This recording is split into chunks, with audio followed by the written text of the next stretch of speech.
This is a spoiler alert. Do not watch this video if you've not seen the movie, The Sixth Sense. If you like ghost stories, you should get some popcorn and watch the movie before watching this video. Consider this not so much a spoiler alert as a klaxon of utter ruin. You have been warned.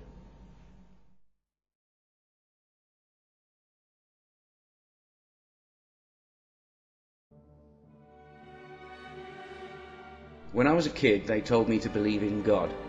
They promised me eternal happiness if I did. But it wasn't enough. They promised me the love and protection of the Creator of the universe if I would only believe in Him. But it wasn't enough.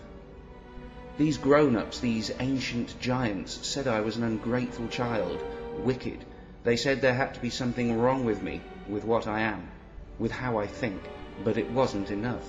They lied to me, constantly. They said the smartest people who had ever lived all believed in God, that all the evidence, all the reason, and all the logic were on the side of God, and the idea that a kid didn't believe was a joke. But their laughter was cold and fake, and it wasn't anywhere near enough. Then, surprise, surprise, they threatened me, telling me of a place where I would never stop screaming. With eyes strangely gleaming, they described for me what eternal agony would be like. But still, it wasn't enough. But why? I was just a kid. I knew almost nothing about the world. What stopped me believing? How could I be so sure, so unafraid? And when it comes to eternal torture, don't you need to be more than sure? Don't you need to be, in effect, certain? Where does that certainty come from in one so young? I didn't know much science. I didn't know how planets form. I didn't know what a star was, or that anyone knew, or ever would. Atoms were, to me, something they put in really big bombs. Electricity was made in power stations. In the absence of knowledge, in a state of ignorance, lacking alternate explanations for the world around me, how did I know as a kid that Jesus had nothing to do with any of it? There were thousands of reasons, none of which were enough on their own. To this day, I am not certain that the universe wasn't initiated by a natural, highly evolved, intelligent species from another universe. I'm sure enough to bet all I own against it, but I am not certain. Whereas I would bet my life against a supernatural creator of any kind. That, to me, qualifies as certainty. But there is a level of certainty higher still, which concerns Christianity, Islam, Judaism, Hinduism, and any other organized religion you can name. Against those gods, I would bet not only my life, but an eternity of pain, and my heart won't skip a beat. Most believers, whether they're aware of it or not, try to reason away the very existence of non-believers. They say atheists like me are arrogant, delusional, dishonest, cowardly, ignorant, blind, stupid, selfish, even evil, or at least in some way unworthy of the God that has seen fit to get in touch with them. There has to be a reason non-believers don't believe. The believer must not, even for a second, consider the possibility that the reason is reason itself. Where would I be without reason? Only when reason is satisfied can you be free of the supernatural and indeed unnatural gods of hell and fear. You might still be wrong, of course, that's only reasonable. God might be an omnipotent cheat hiding from science, a raging 5-year-old that wants all the toys. But you'll never believe it if reason says otherwise. Ignorance, insanity, fear, agony, hatred, anger, some kinds of pride, all these things hold reason back.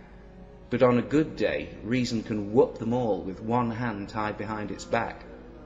Reason is my superpower, that which enables me occasionally to read minds and see into the future. How it works is hard to explain. That it works is proved by a distant footprint. The reasoning of the young atheist is like an experience I had back in 1999 in a cinema, sitting side by side with my girlfriend watching a movie called The Sixth Sense. It was her idea to go and see the movie. She was there primarily to be entertained, but as I recall, she also wanted to see me fooled by what all the reviews at the time said was one of the better plot twists of recent years. You see, I have a bad habit. Part of me watches a movie just like everybody else for entertainment, but another part of me is constantly looking for the twist. And when I see it, I usually blurt it out, much to the annoyance of my long-suffering friends. Part of me enjoys the challenge. I like to play Holmes to the director's Moriarty. Why is that scene in there? What was the purpose of that line of dialogue, that camera angle? I'm not infallible by any means, but seeing the plot twist in The Sixth Sense was just way too easy. All I knew was the trailer on TV, the famous "I see dead people" line. But it was enough to figure out the whole movie in 10 minutes flat. When Bruce Willis got shot, I saw the twist and, in effect, the whole movie that was to follow. Thanks to the trailer, I knew Willis's character would, at some point, be talking to a boy who says he can see dead people. And on the screen, Willis just got shot in the stomach. There seemed an all too obvious way to join those particular dots. I remember thinking, it can't be that simple. But I wasn't certain at that point, though I knew I soon would be, if I was right. If I was right, every scene to come was going to have to play out in a very specific way, in which the reality of Willis as a ghost was allowed but never given away. Seconds later, the story resumed with Willis on a bench in a street, with text informing us that it was now several months later. But why put the text there? We can see Willis looking fit and healthy. It would normally be obvious he'd been stitched up and had time to heal. But the director went to special lengths to avoid anyone wrongly assuming it was the next day, and thereby accidentally guessing that all with Willis was not as it seemed. So here we have an example of some text intended to fool me that actually did the exact opposite. But I still wasn't certain.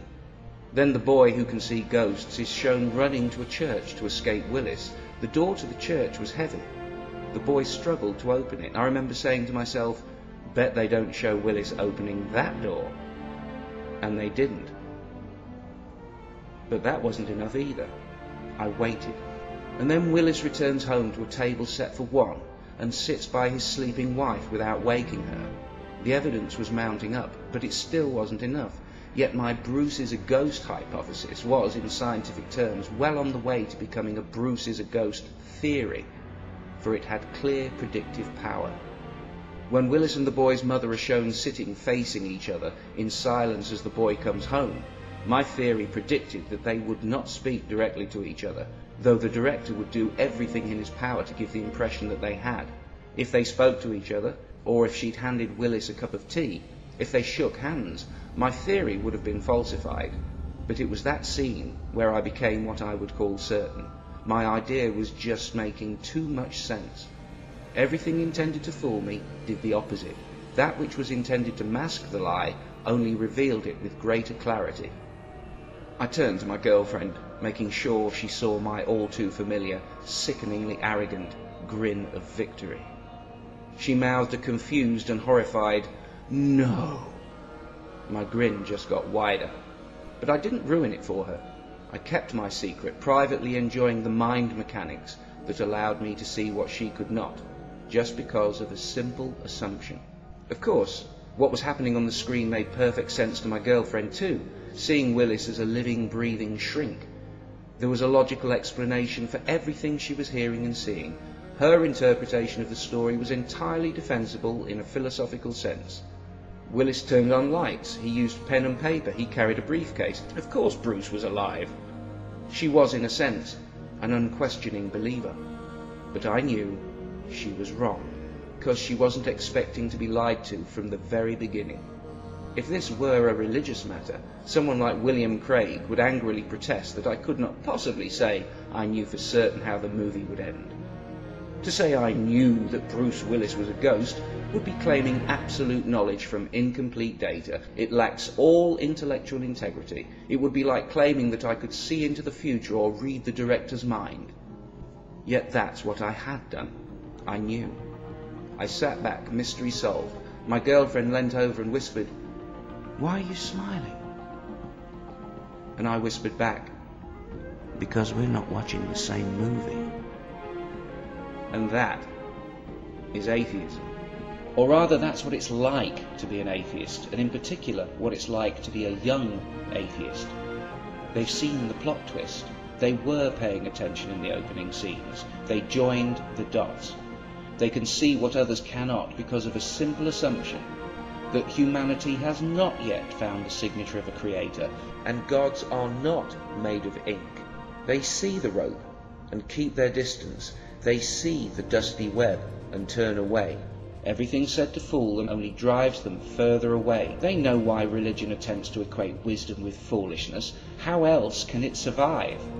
They can read the director's collective mind. The net of scripture is wide by psychological design to appeal to both the best and the worst of us, to catch all fish of all kinds, but some fish it simply cannot catch. Those that stand up in the cinema and shout, "Bruce is a ghost," soon understand that some people can hate you with a passion, whilst at the same time instantly realising that you're right. And while it may be rude to blurt out the plot twist in a movie, in case you hadn't noticed, this is your life.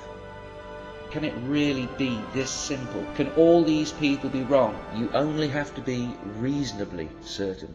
Being a young atheist is also like waking up in an asylum, surrounded by a madness that they hadn't noticed before.